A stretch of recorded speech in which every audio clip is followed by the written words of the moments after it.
Welcome to The Dish at the Flagler Podcast Studio.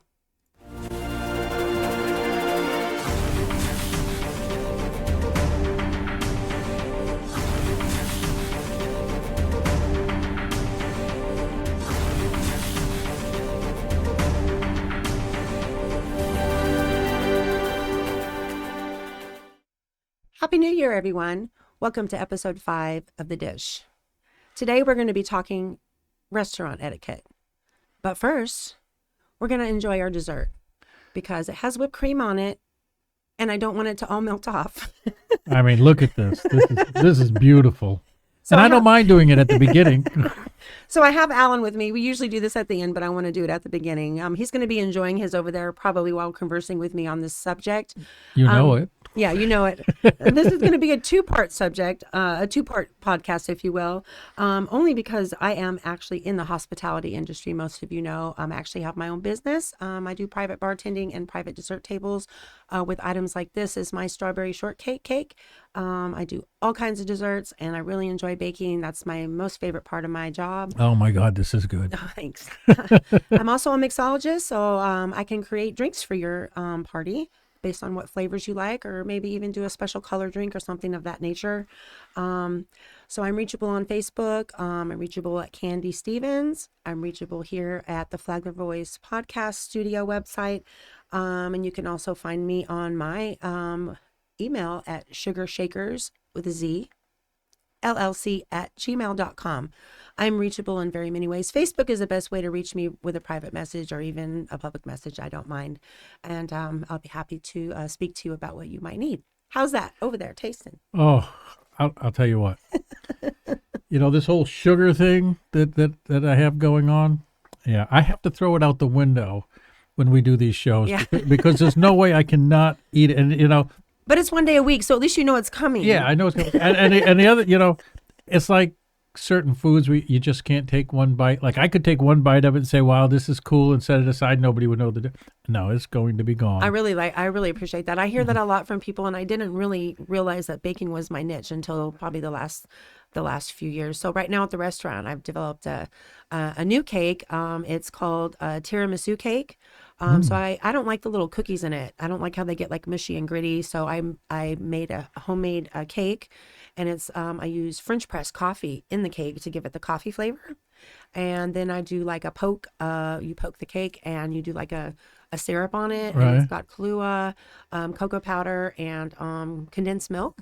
And then I do a mascarpone whipped cream on top, and it's going really well at the restaurant. So I think that's maybe going to be our signature cake recipe. Really?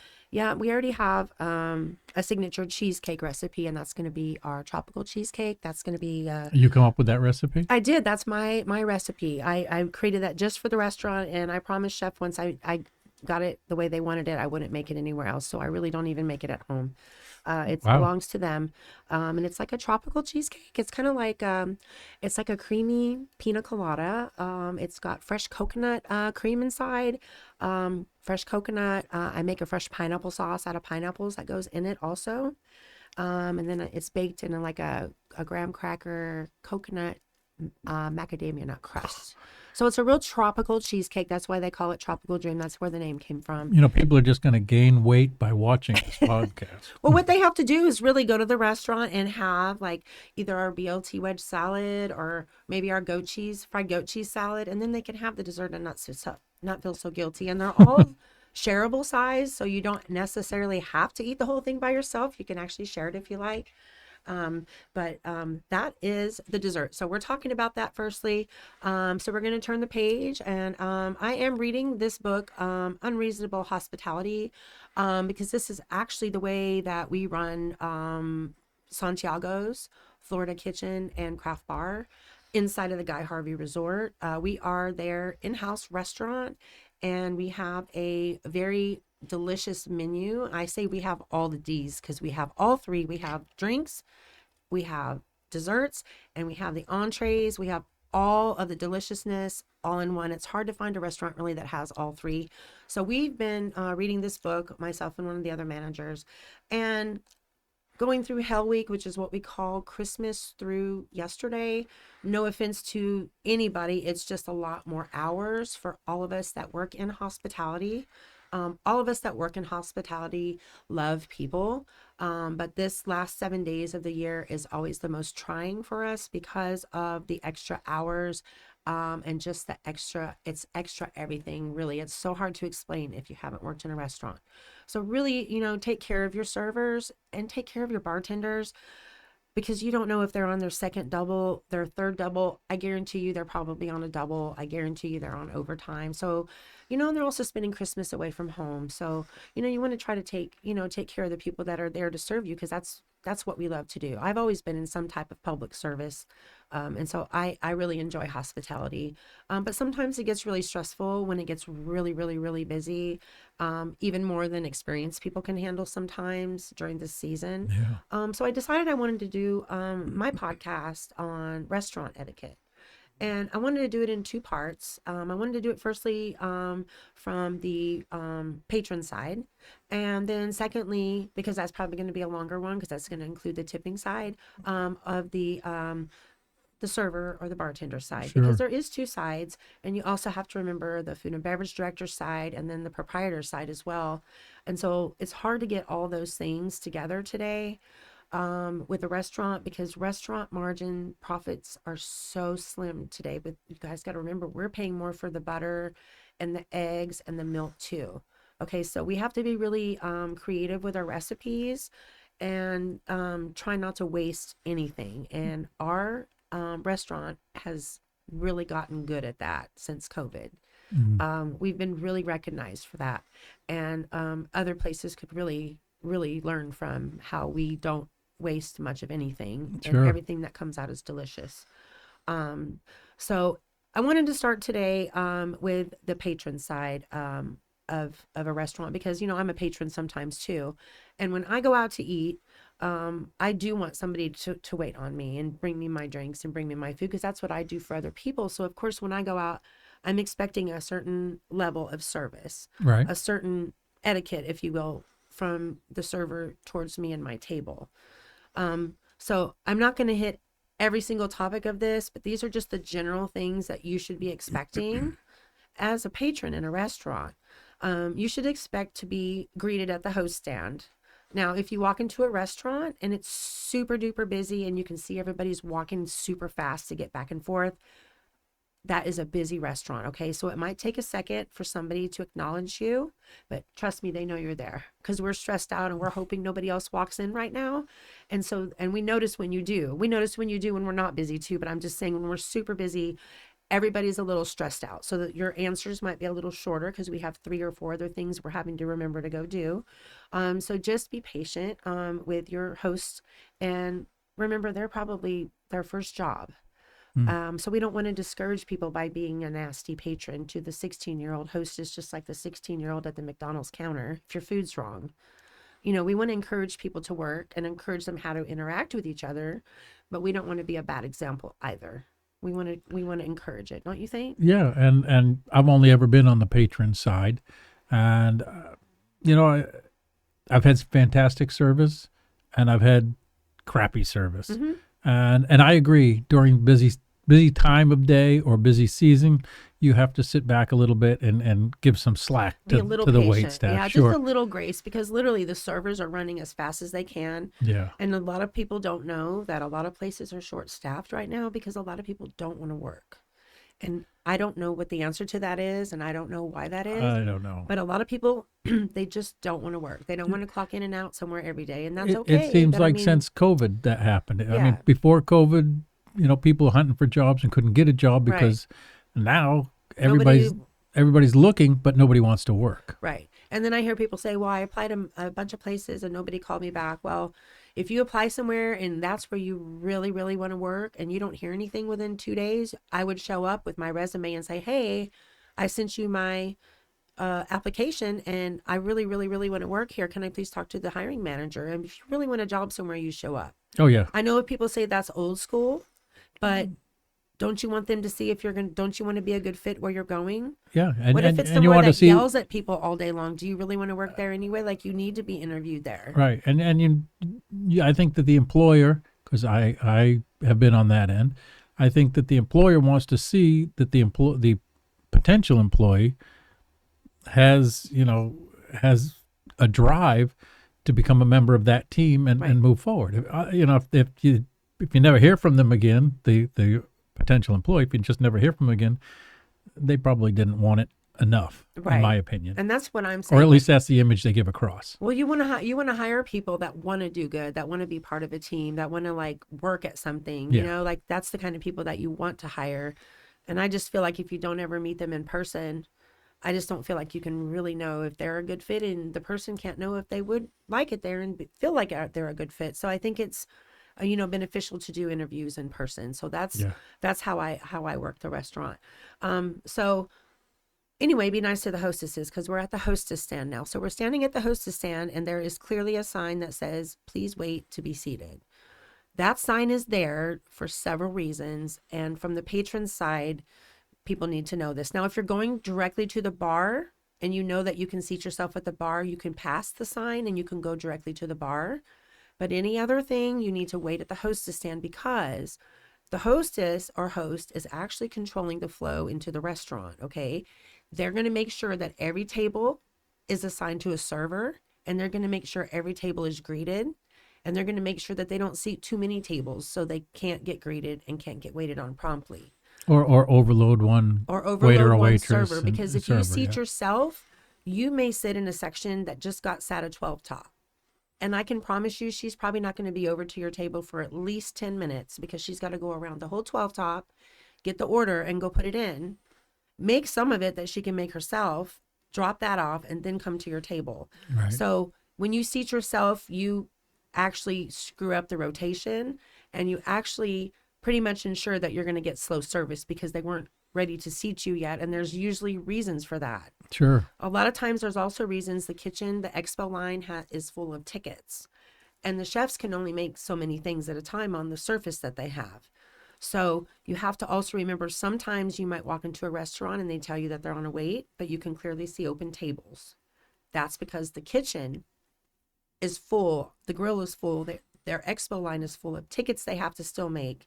And it's going to be probably 30 minutes before you can at least get your food or get your order in. See, I didn't So, know that part. yeah. I've walked into restaurants before and I see a bunch of open tables, and they say, "Well, please wait," and I'm thinking, "Oh, you got 4 tables empty over there." Right. And sometimes that's because the kitchen either has a lot of orders that are waiting to be made, or maybe somebody in the kitchen called off, so they're short back there. Or it could be a section in the front of house or the front of the restaurant where maybe a server called off sick, so they don't have anybody to work that section. Right. Because a lot of us also need to remember as patrons that restaurants are working on a very slim profit margin right now. So they are actually scheduling minimally, as minimal as people as they can to cover what they need. That's just the way that it works in a So restaurant. they And try to gauge the hours to have staff. right, When lunch hour's gone, they don't want to have a full restaurant of No. wait staff. people sitting around. So that's up to the person, the manager on duty, also to make cuts accordingly. But the manager on duty also has to know that we do get ebb and flows in the business during the day. And sometimes it's at times that you don't normally have it during this time of year, during like Thanksgiving through after New Year's, especially. You get later pops, is what we call it, later flows of business in the evening and earlier flows in the evening. And then in between, you're kind of slow. And some people will be apt to cut people. And then when 9 o'clock hits, you're like, oh my God, the restaurant's full again.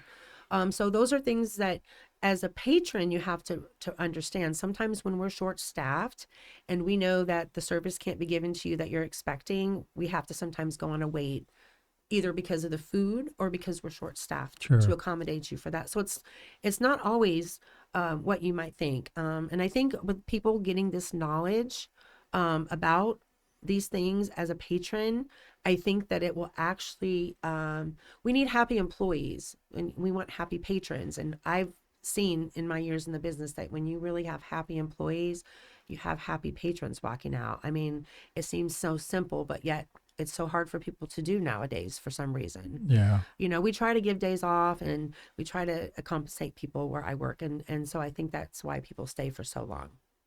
How long have you been there? Anyway, I've been there 5 years in March. Oh, Yeah, it'll yeah. be 5 years. So yeah, I just looked at that the other day. Okay, so let's say you're standing at the host stand and they're telling you it's going to be like a 10-minute wait and you need to wait to be seated. I just told you the reasons why that could be. Usually there'll be a menu displayed up there, so you can go ahead and check that out while you're standing there and kind of get an idea what you want or whatever questions you might have for the server once you get your table. So we're going to pause right there because also at the hostess stand, you're going to see an hours of operations sign that's in the front of the restaurant. Most restaurants have it either on the door or at the hostess stand somewhere Sure, posted where I've you seen can that. see it. As a patron, you have a job. Think about your job and what time you get off and what time you close or whatever it is that you do. And I'm sure you probably have work after you are done with the people that you have to do before you can clock out and go home. It's the same with the restaurant employees. Normally, our kitchen has an hour and a half of cleanup work after, and the servers have about an hour if you have a clean restaurant that passes with the health code, always with a day. So when you walk up to the hostess stand at 15 minutes before the restaurant closes with 8 people and want to be seated for dinner, that's going to have the restaurant open a good another hour and a half, 2 hours. So if you figure out how many staff that is, say 6, and you multiply that by what they make an hour, the restaurant's not going to make that much profit on that, say, 8 top of people. So be considerate of the hours of operation. Now, will the restaurant turn people away? Some restaurants will seat you up until this moment they close because that's the greedy corporation side of the restaurant. But I'm talking about the people that you're going to see when you come Sure. back there again to eat and have shake and drinks for you. It's just, I've never done it. If I'm ordering food to sit down, it's at least, I'm not going more than 30 minutes before close. It's going to be at least 30 minutes before close or longer, because I know what it's like to try to get out. And we have a lot of cleanup to do after everybody leaves, Right. especially if it's been a really busy shift. You have a lot of extra stocking and stuff to do. And we love doing it, but it's just we want to kind of have some idea when we're going to get off and get home too, so we can have dinner. Because we eat dinner like when you guys are going to bed, and we eat like lunch when you Right. guys are having breakfast, and our hours are different than everybody else's. And that's police officers too. They have different shift hours like that too. So you can be considerate of, it's just called being self-aware of people. We're not turning you away or telling people not to come. We're just saying, be considerate of when you come. Right. So normally, I don't turn people away, but I try to offer them to-go food. So they still get the food. The staff is still happy, can go home close to the same time, and all that. If there's nobody sitting in the restaurant, okay? If you have a bunch of people still sitting in the restaurant, you're going to kind of have to sit them. So that's up to the manager on duty to decide what that is. But as patrons, we need to really pay attention to what time a place closes, because it's just proper etiquette as human beings Right. towards one another. Everybody wants to try to get off on time. And everybody knows sometimes you don't get off on time, but when it's almost every night, it really weighs on people in hospitality. It really does, because it's nice to kind of have an idea when you're going to get to go home. Sure. Sort of, kind of. Because there's going to be a few nights here and there that you don't, and we all accept that. But if it's every night, and I've seen that happen a lot during the holiday season,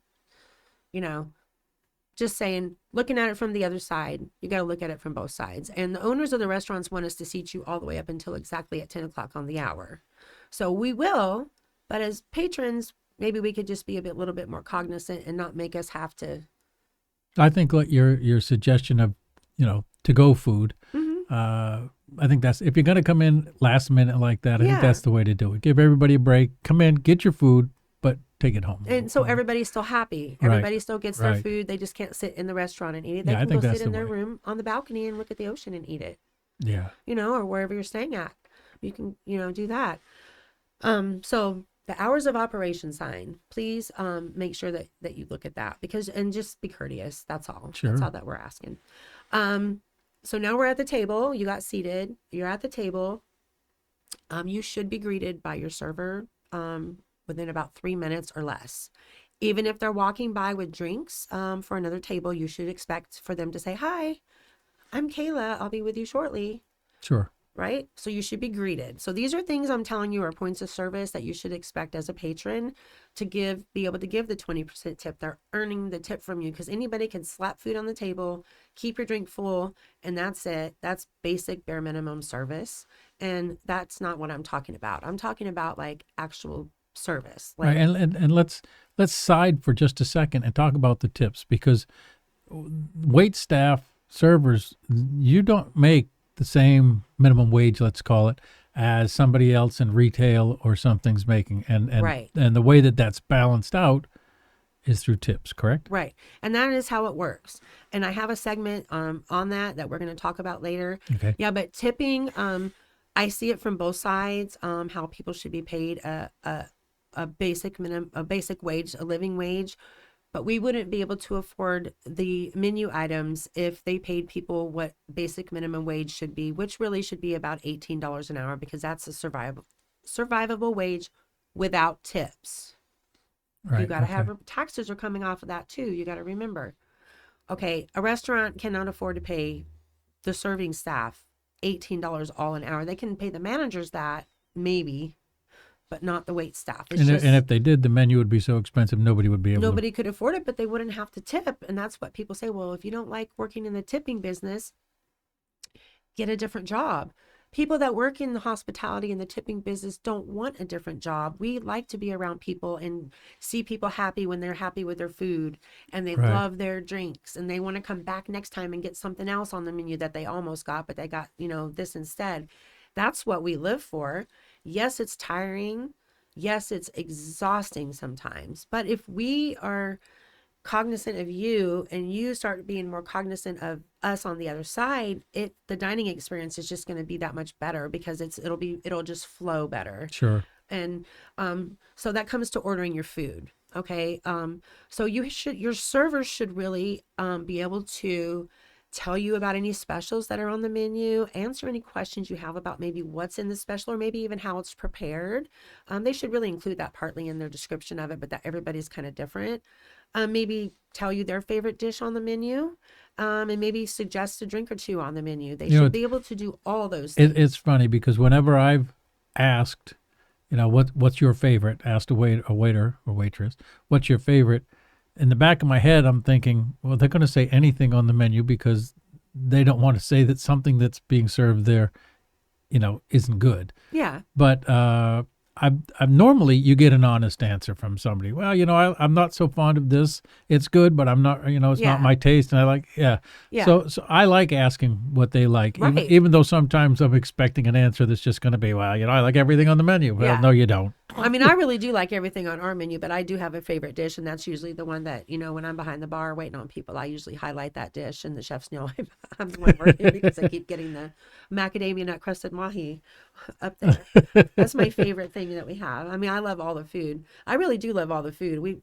Chef Jesse, we have a new menu for the last, I guess, maybe year now, and it's really good. It needs a couple more additions to it. And I think that's in the works. But it's a really great menu, and people come back over and over to try that. And then Sure. my desserts are there too, so they come back each time for the Let's take a look at that dessert again. For By the the way, desserts, yeah. mine is all gone. yeah. That's a strawberry shortcake cake. So I make a strawberry cake instead of a regular pound cake. My own strawberry topping, just macerated strawberries, strawberry sauce, and at the restaurant I use fresh whipped cream, but here I had to use the canned stuff because I didn't have a way to transport it without it going like that.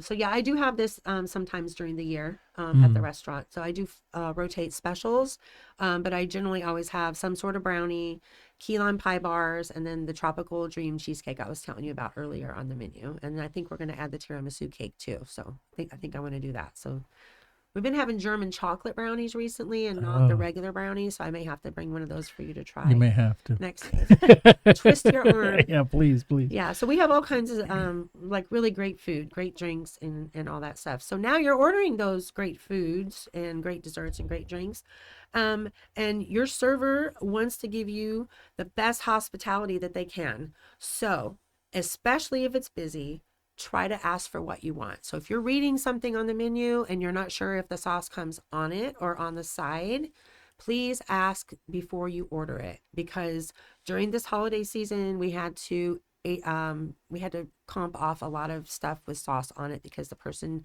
didn't know it was on the dish. And so Mm. that's expensive, especially with the margins so tight. Like I keep saying, I want everybody to understand restaurant owners are not making millions of dollars off of us. Maybe Gordon Ramsay is, but not our local places like what we have here in Flagler and in St. John's. They just aren't doing that. It's Yeah. just not the case. So try to ask, because if you want the sauce on the side, that can be done. Like the sauce can Just be ask for totally, it. yeah, ask for it on the side. If it has nuts in it, if you're not sure, the server should be able to tell you that. If you have an allergy to shellfish, the server knows how to put that into the computer. So the back of house, so the kitchen, the chefs can see that because they will cook that in a separate pan by Mm. itself on the Mm. stove, not on the grill. Um, so that's just things that you should be specific about. Any special requests? Do you like ranch instead of ketchup with your fries? Let us know right when we're taking your order, because then we can bring you everything all at once and you can have your food all at once and you're not waiting, you Just the know, way you want it. on us. Yeah, you can have it just the way you want it. And then we can move on to the next table because we usually have three, four, five tables at a time. So it's more efficient for you and us to have everything that you want specifically written down right then while we have each other's attention and be able to offer you exactly what you want and so everybody's happy. So that's the reason why we ask that.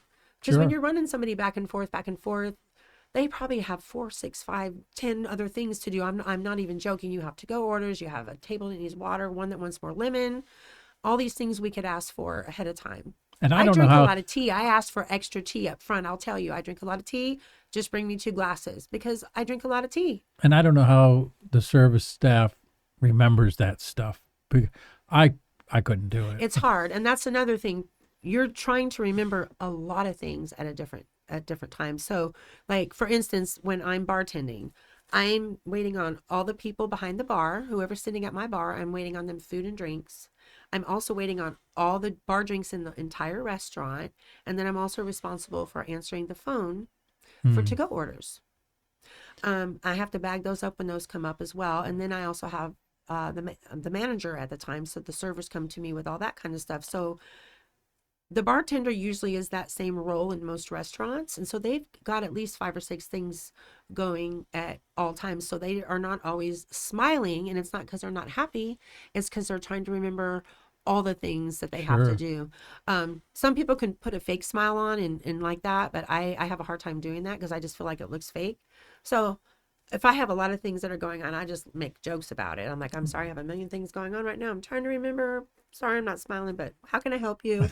Because I've been told I smile too much and I've been told I don't smile enough. So Well, then it must be just right. You I went guess right it in the might middle. be now, like the three little bears, right? Yeah. Okay, so we're at the table. We ordered our food specifically, and our foods came, and everybody's happy with their food. Okay. The server should be taking your dirty dishes off as they're dirty apps first before entree plates are dropped. That's primo service. No dirty dishes when the next part of your meal is dropped. That's what I like when I'm sitting down as a patron, and that's what you should expect the servers to give you as a patron because that's what they're getting paid by us to do for you. Um, Everything's cleared off. You want your check, you get your check promptly, you pay, everything's happy, and you leave. You probably will be back again. Okay. I would give somebody service a tip of at least 20% for service like that because 20% is standard good service. Now, if you're at Ruth's Chris, and that's the best steakhouse you can ever go to. If you've never been to Ruth's Chris, got to take Grit there for your next anniversary. Okay. There's That's different coming right tiers of up. restaurants. Okay. There's different tiers of restaurants. Okay. So, and I'm not downing any restaurant. I'm just trying to get for people from the patron side to see it, how I see it and how I think that it is. So you have like your Captain D's, like where you can go in there and sit in there and have your quickie food, like places like the Captain D's like Right. that, right?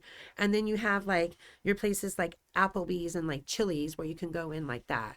And then you have like I'm like Outback and like Texas Longhorn, and you have your stuff like that. And then you have like Carrabba's and Bonefish and Right. your places like that. And I'm not from here, so I know there's other high tier places, but I'm just going by my restaurant experience. And then you have like Ruth's Chris and like places down in St. Augustine that are like, I guess, caps on the river, like those places you get dressed up. You have to have a reservation to even get in because they're so busy. Right.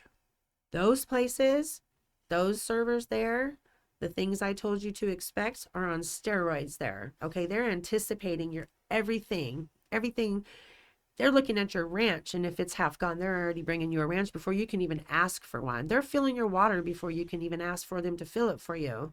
Do you need extra lemons? Or they're asking you stuff that you don't even know that you want, Right. right? Right. Right. That's the kind of service that you get at a top tier restaurant like that. And that's what they're expected to deliver for you. Okay. Those places, that deserves a 30% tip in my book. Mm-hmm. But I've worked on both sides of it. I've ate there and I've worked there. So you have to look. Restaurants are different tiered restaurants. You can't tip 10% at every restaurant. Okay. You just can't. I mean, the servers are working there to give you a different service, Right. right? You run into Joe's breakfast joint, local Joe's, and your tab's like, I don't know, $8. Leave $5 for the person. You know what I'm saying? That's a Yeah. little mom and pop place. Like, that's different. Now, if you go in and your tab's 300 at that place, that's up to you what to leave. But higher tier restaurants have higher tier trained employees that give you higher tiered service. And Sure. they expect to be compensated for that, or else they wouldn't work in that industry. And if they didn't like it, they wouldn't be good at it. So you have to remember that. Well, the first restaurant that I went to where I had that upper tier experience was the Chart House down in Daytona. Oh, yeah. I should have And mentioned that. yeah, and they come up. You don't even see them. They're watching you like a hawk, but you don't see them. Mm-hmm. And you're right. If a plate becomes empty or if your drink becomes boom, Swipe. it's done. Yeah. And I don't even know where they come from. Out Yeah. of like hiding somewhere, but they're on it. They pay attention to They it. pay attention. And that's the thing. You have to have a restaurant of employees that all watch out for each other's tables too, because you may have a server next to you that just got a 12 top, and so you can see some of her maybe app plates are still sitting there, and the entrees are coming soon. You can grab those off somebody else's table and take them back. It's still giving you the service that you want as a patron, and you're helping out a fellow employee that'll probably help you out later too, Sure. when you're in the same boat, because trust me, it all goes around and it all comes around. So you should be expecting all these things. As far as I'm concerned, you should be greeted. You should be able to have the menus there to look at. You should know when you should and shouldn't come in, because you can know when they're open and when they're closed. You should know how to order your food, any specific allergies you have, any extra sauces you want or don't want, all those things. The server should get those for you if you ask ahead of time, and also be specific about it. And he or she can answer all your questions about the menu. Be knowledgeable about the menu. Yeah. These are all things that I think is a good thing to be expecting out of people. So I was talking about the different levels of restaurants and the different types of service. And to me, you have okay service, excellent service, and you have superior service. Like you get at Ruth's Chris is superior service. So I do my tipping, okay service, 10-15%. Excellent service, 15 to 20%, superior service, 25 to 30%. And that's just how you don't go everywhere and tip 30%. And you don't get that kind of service all the time. So when you Right. get it, you should tip on it. But you still have to tip people, because restaurants are not going to be able to ever pay people $18 an hour to serve food. The menu prices would just be outrageously ridiculous. I mean, you just have to be real here. In Florida, the pay rate for servers is minimum wage for servers is $9 an hour. So anywhere that you go, they should be paying you $9 an hour plus your tips. Mm. And everybody knows no tax on tips is coming up soon. And that's going to really help a lot of people out, because what people don't know is what they do is they take your hourly, and let's say you made $1,500 an hourly that pay period, and then they take all your charge tips, all the tips that are on record, and they tax that, and that gets deducted from that. So they're not really paying you that. You're making it with your tips. Anything extra is great. And so the employers are not going to have it's like a credit. It's what they get, like a offset, a credit offset or something like that on each employee. They're not going to have that anymore once this passes. So they're going to really be watching on how many people they hire, how much they pay everybody, because they don't want to up the menu prices, because we've already had to do that because of COVID and Sure. getting stuff, transportation costs, and all that. Eggs are ridiculous. We pay the same price for eggs and butter as you guys do. So everybody else does. And we get a little bit less, but trust me, it's not really that noticeable. So, like I said, again, the profit margins are very slim. Um, so that's kind of where I look at it. So I think we're probably nearing our 30-minute mark on the diner side of restaurant etiquette. If you are in the hospitality business and you really want to up your game, I do not know this person. This book was given to me um, as just like an aid for me to even get better at hospitality than I already want to be. And it's really making me realize things I didn't know, and I've been in it for a long time. Read the book. If you're a restaurant manager and you got somebody coming up that you want to be a manager, that you want to promote, I would definitely give them this book to read. It's a great read. What's the I'm full name of it? It's Unreasonable Hospitality. Unreasonable And what I'm saying hospitality. is nothing is unreasonable in hospitality as long as you specify and prioritize what you want and let everybody know what you expect. You should get that. And that's just All how, right. that's basically what the book is. Whatever you want, ask for it, be specific, and we'll get it for you. Awesome. Thanks for joining us on episode 5 of the Dish. We'll see you next time.